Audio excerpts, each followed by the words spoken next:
On the Sea by John Keats, 1795 to 1821.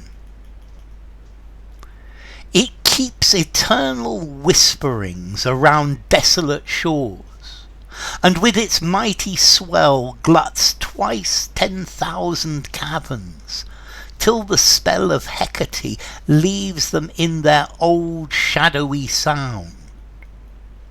Often 'tis in such gentle temper found, that scarcely will the very smallest shell be moved for days from whence it sometime fell, when last the winds of heaven were unbound.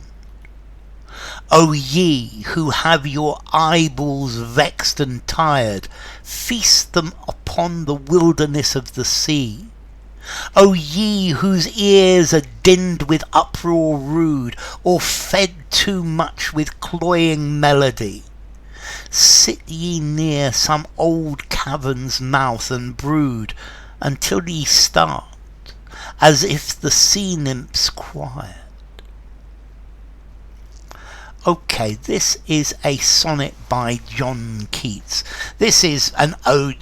This is to the sea. It's a poem to the sea, and it's describing the sea. It says the sea can be incredibly powerful or incredibly gentle. So the sea is something that has immense power. It's something unfathomable, and he then tells people that if you're tired of the world of men, if you're tired of the pressures of life, if you're tired of people telling you what you want to hear, go and listen to the sea, and go and look at the sea, go and listen to a sea cave, because the sea will make you feel better.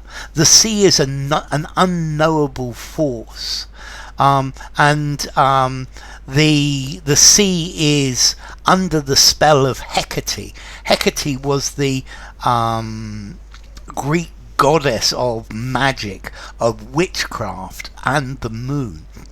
So Hecate controls the sea because she controls the moon itself. So let's look at this. It keeps eternal whisperings around desolate shores. So the sea is always whispering around seashores, but in all sorts of places, in places where nobody ever goes. So it's perpetual, it's eternal, it's always whispering, it's always moving. And with its mighty swell gluts twice 10,000 caverns. And the tide, the swell, it fills twice 10,000, 20,000, to glut, to fill to the top, to fill to excess. It can fill 20,000 caves. So this is talking about the tide coming in.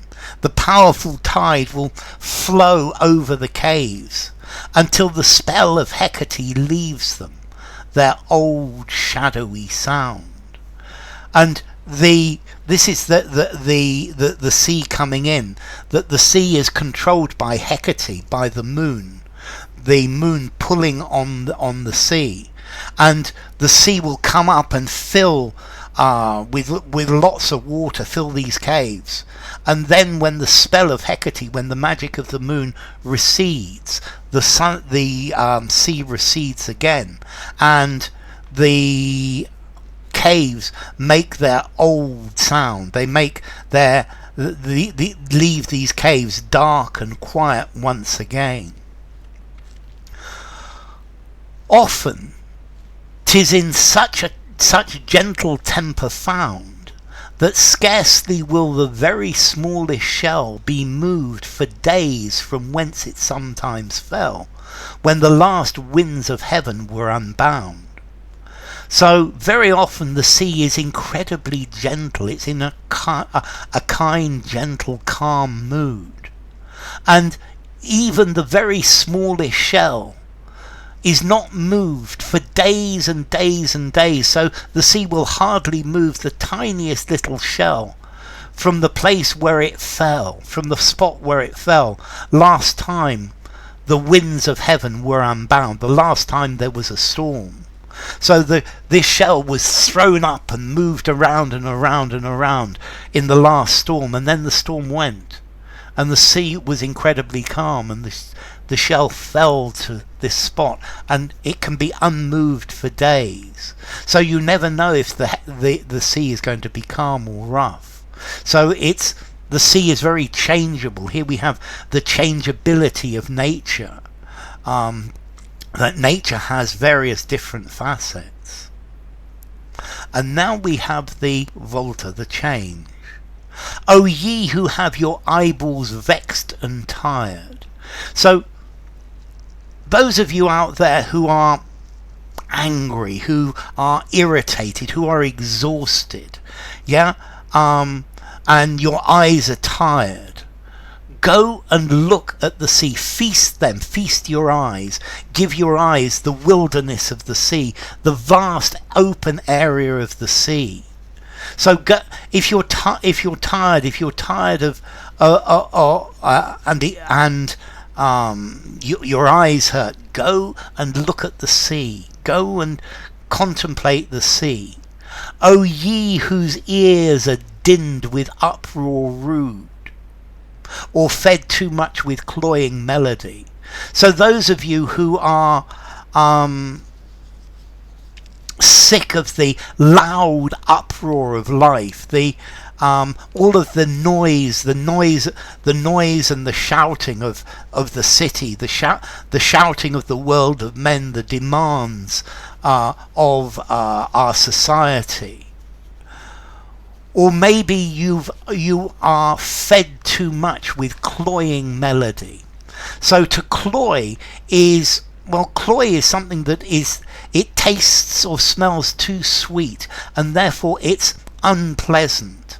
It's love or kindness which is so excessive, it's so over the top that it doesn't feel real. So maybe this is is society telling you you're wonderful, telling you what you want to hear. So maybe you are given too much insincere flattery. So maybe your ears are sick of the loud noises of society, or maybe you're tired of society telling you what you want to hear but not telling you the truth. Sit ye near some old cavern's mouth and brood until ye start, as if the sea-nymphs quir'd. So if you feel like that, go and sit near the mouth of an old sea cave and just think about it until you come back. You start to startle until you are startled into consciousness, where you actually suddenly again are in connection with nature. You come out of this world of men that goes round and round in your head, and you are startled out of it, and then it's as if you heard the choir, the singing of the sea nymph. You hear the spirit of the ocean, and you join with nature one again. You become a natural being again outside of the world of men. So he's recommending leave the world of men and join in nature. And here clearly this is a message of the Romantics, that we need to be one with nature. So the poem is about nature's grandeur, and it's as a cure for all of the ridiculous things of everyday life. It's talking about the power of the sea and how the curative power of the sea. It's got this healing ability, and the sea can help put our lives into perspective. It can stop the ever lasting thrum in our heads, and the sea is a mystery. It's a thing of magic and eternity. It is ruled by Hecate, the goddess of witchcraft, or the goddess of magic, and the ocean is a mystery. And like this, the ocean can open our minds. So nature can open our minds and help us to leave the sights and sounds and worries of the world that we live in. So, On the Sea by John Keats.